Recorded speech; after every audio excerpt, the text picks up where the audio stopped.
consultant then handed out chart paper and markers.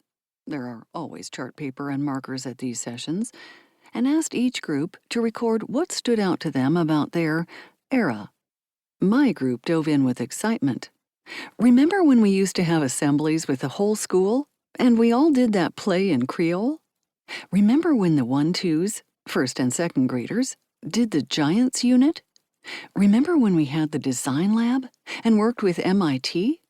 Remember the shadow project?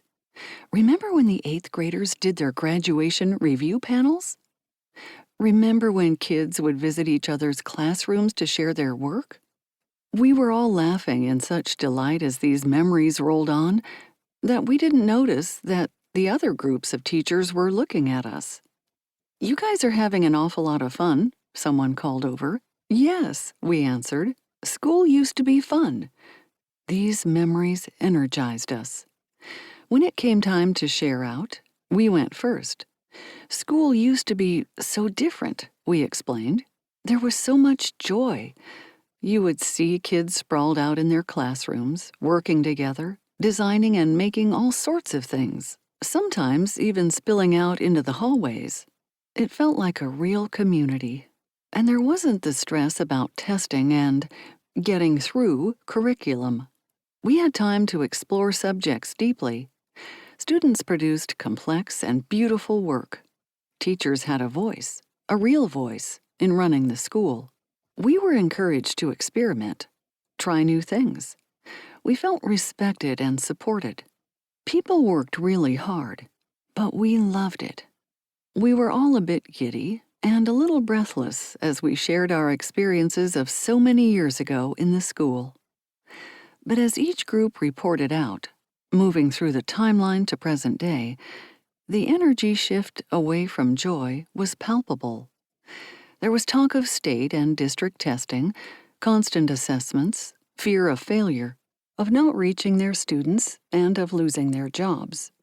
People talked about ever-changing curricula and the burnout of constant initiatives.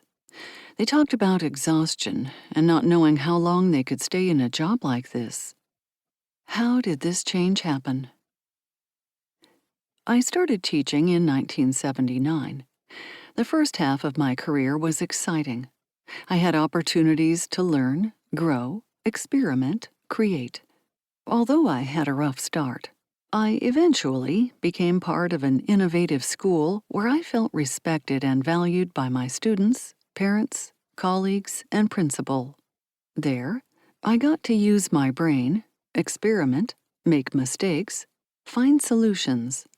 In addition, I got guidance, encouragement, and support.